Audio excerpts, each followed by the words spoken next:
എല്ലാ വർഷവും പതിവ് പോലെ പ്രഖ്യാപനങ്ങളെല്ലാം പാഴ്വാക്കായി ഒരു ചെറിയ മഴ പെയ്താൽ പോലും വെള്ളം കയറും. ഇങ്ങനെയൊക്കെയാണ് നമ്മൾ പൊതുവിൽ ഈ വെള്ളക്കെട്ടും ദുരന്തങ്ങളും ഉണ്ടാകുമ്പോൾ പൊതുവിൽ കേരളത്തിൻ്റെ സാഹചര്യങ്ങൾ ചർച്ച ചെയ്യപ്പെടാറുള്ളത്. മാധ്യമങ്ങളിലടക്കം അങ്ങനെയാണ് വിമർശനം വരാറുള്ളത്. അതായിരുന്നു വസ്തുത തന്നെ. പക്ഷേ മറ്റൊരു കാഴ്ചയാണിന്ന് പ്രേക്ഷകരിലേക്ക് എത്തിക്കുന്നത്. നമുക്കറിയാം, എറണാകുളം നഗരമധ്യത്തിലുള്ള KSRTC ബസ് സ്റ്റാൻഡ് ഒരു ചെറു മഴ പെയ്യുമ്പോൾ തന്നെ വെള്ളക്കെട്ടിലാവും. ഏറ്റവും വൃത്തികെട്ട മാലിന്യ സാഹചര്യങ്ങളൊക്കെയാണ് നമ്മളവിടെ കാണാറുള്ളത്. പക്ഷേ ഇത്തവണ എറണാകുളത്തിൻ്റെ മറ്റ് പല പ്രദേശങ്ങളിലും വെള്ളം കയറിയിട്ടും KSRTC ബസ് സ്റ്റാൻഡിൽ വെള്ളം കയറിയില്ല.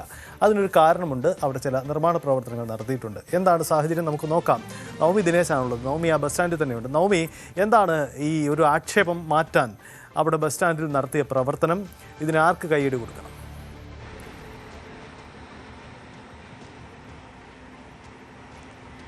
സജിത്ത് പറഞ്ഞതുപോലെ തന്നെ, തുടക്കം സൂചിപ്പിച്ചതുപോലെ തന്നെ, ഒരു മഴ പെയ്തു കഴിഞ്ഞാൽ മാധ്യമപ്രവർത്തകരടക്കം ആദ്യം ഓടിയെത്തുന്നത് നമ്മുടെ എറണാകുളം KSRTC സ്റ്റാൻഡിലായിരിക്കും. കാരണം ഇവിടെയായിരിക്കും ഏറ്റവും കൂടുതൽ വെള്ളക്കെട്ടും.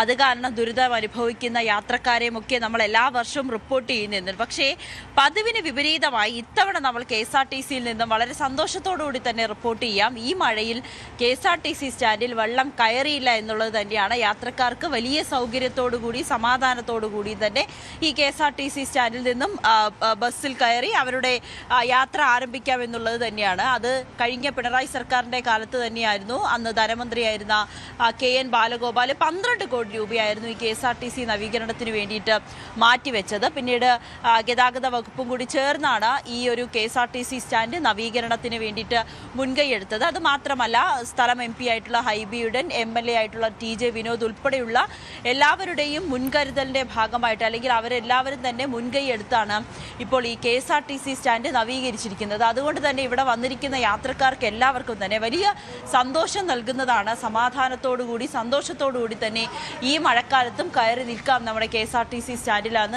ഇത് നമുക്കിത് KSRTC സ്റ്റാൻഡിൻ്റെ നവീകരണത്തിന് ഏതൊക്കെ ഫണ്ടുകളാണ് ഉപയോഗിച്ചിരിക്കുന്നതിൻ്റെ എല്ലാ വിവരങ്ങളും ഇവിടെ തന്നെയുണ്ട്. TJ വിനോദ് MLA ആസ്തി വികസന ഫണ്ട് ഉൾപ്പെടെയുള്ളവ ഉപയോഗിച്ചു. ഒപ്പം CSR ഫണ്ട്, BPCL ഫണ്ട് എല്ലാം ഉപയോഗിച്ചുകൊണ്ടാണ് ഈ KSRTC സ്റ്റാൻഡ് നവീകരിച്ചത്. ഇപ്പോൾ സാധാരണ നമുക്കറിയാം സജിത്ത്, ഒരു മഴ പെയ്യുമ്പോൾ KSRTC സ്റ്റാൻഡിൻ്റെ ദുരവസ്ഥ, അത് എത്രമാത്രം ബുദ്ധിമുട്ടിലാണ് ആളുകൾ. അതും ഈ തൊട്ടടുത്തുള്ള കാനയിൽ നിന്നുള്ള ഒഴുകിയെത്തുന്ന വെള്ളം ഉൾപ്പെടെ ഈ KSRTC സ്റ്റാൻഡിൽ എത്തുകയും ഇവിടെ എത്തുന്ന യാത്രക്കാർക്ക് വലിയ ബുദ്ധിമുട്ടുണ്ടാകുന്ന സാഹചര്യമായിരുന്നു. എന്തായാലും ഇത്തവണ അത് ഇല്ല എന്നുള്ളത് വലിയ ആശ്വാസമാണ്. കഴിഞ്ഞ ഒരു 2 ആഴ്ചയ്ക്ക് മുൻപ് ഇതുപോലെ മഴ പെയ്തപ്പോൾ KSRTC സ്റ്റാൻഡിൻ്റെ ഉള്ളിലേക്ക് വെള്ളം കയറിയില്ല. പക്ഷേ ഇതിൻ്റെ മുൻഭാഗത്തൊക്കെ നല്ല വെള്ളക്കെട്ടുണ്ടായിരുന്നു. പെട്ടെന്ന് തന്നെ ഇത് കോർപ്പറേഷനെ വിവരം അറിയിക്കുകയും കോർപ്പറേഷൻ ഇത് മാധ്യമങ്ങൾ വാർത്തയാക്കിയതിനെ തുടർന്ന് കോർപ്പറേഷൻ ഇവിടെ എത്തി ഈ കാന വൃത്തിയാക്കുന്നതിന് വേണ്ടിയിട്ടുള്ള നടപടികളെല്ലാം ആരംഭിച്ചു. പിന്നീട് വലിയ ശ്രദ്ധയോടുകൂടി തന്നെയാണ് കോർപ്പറേഷനും KSRTC സ്റ്റാൻഡിനെ നിരീക്ഷിക്കുന്നത്. വെള്ളക്കെട്ട് അല്ലെങ്കിൽ കാന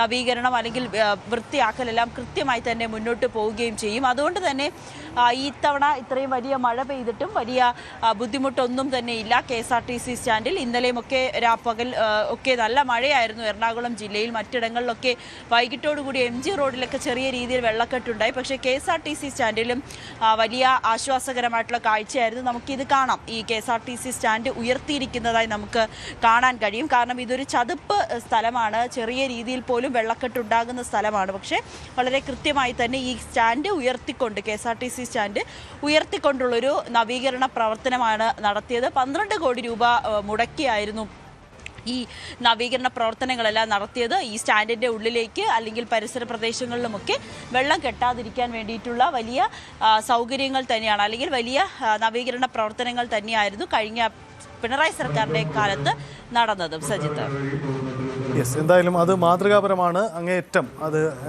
ഏത് സർക്കാരാവട്ടെ, ഏത് മുന്നണിയാവട്ടെ, ഏത് ജനപ്രതിനിധിയാവട്ടെ, അവർക്ക്, കാരണം മാധ്യമങ്ങൾ നിരന്തരമായി വിമർശനം ഉന്നയിക്കുമ്പോൾ അതൊരു വെല്ലുവിളിയായി ഏറ്റെടുത്ത് അത് തിരുത്തുക എന്നത് ഏത് ജനപ്രതിനിധിയുടെയും പ്രധാനപ്പെട്ട ഒരു ദൗത്യം കൂടിയാണ്. അത് ഏറെക്കൂടെ അവിടെ നിർവഹിക്കപ്പെട്ടു എന്ന് കരുതാം. എന്ന് വെച്ച് പൂർണ്ണമായി വെള്ളക്കെട്ടില്ല എന്ന് പറയുന്നില്ല. കാരണം അസാധാരണ സാഹചര്യങ്ങളിൽ ഒരുപക്ഷെ വെള്ളം കയറിയേക്കാം. നവമി, ഒരു കാര്യം കൂടി, ഈ ബസ് സ്റ്റാൻഡ് ഉയർത്തി അതിനൊപ്പം ഈ കോർപ്പറേഷൻ്റെ ഓടകളുടെ നവീകരണം, അതൊക്കെയാണല്ലോ, അവിടുന്ന് കാനകളിൽ നിന്നാണല്ലോ വെള്ളം കയറുന്നത്. അപ്പോൾ അക്കാര്യത്തിലും ഒരു മാതൃക അവിടെ കാട്ടപ്പെട്ടിട്ടുണ്ടോ? ആ രീതിയിൽ കൂടി പ്രവർത്തനം നടന്നിട്ടുണ്ടോ?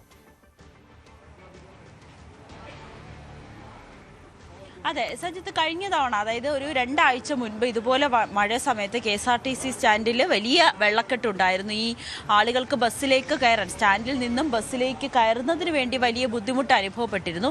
നമ്മൾ ഈ ദൃശ്യങ്ങൾ കാണുന്ന ഇവിടെയാണ് ഈ കാന, ചെടികളൊക്കെ നിൽക്കുന്നതിൻ്റെ അവിടെയായിട്ടാണ് കാന ഒഴുകുന്നത്. ആ കാനയിൽ നിരന്തരം വേസ്റ്റുകൾ, മാലിന്യങ്ങൾ കുമിഞ്ഞുകൂടി അവിടെ നിന്ന് ഒഴുകി പോകാനായിട്ട് വലിയ ബുദ്ധിമുട്ടുണ്ടായി. ആ വെള്ളക്കെട്ട് പിന്നീട് ഈ ബസ് സ്റ്റാൻഡിൽ അല്ലെങ്കിൽ ബസ് നിർത്തുന്നിടത്തും ആളുകൾക്ക് കയറുന്നിടത്തുനിന്നുമൊക്കെ വലിയ ബുദ്ധിമുട്ട് ഉണ്ടാകുന്ന ഒരു സാഹചര്യമായിരുന്നു.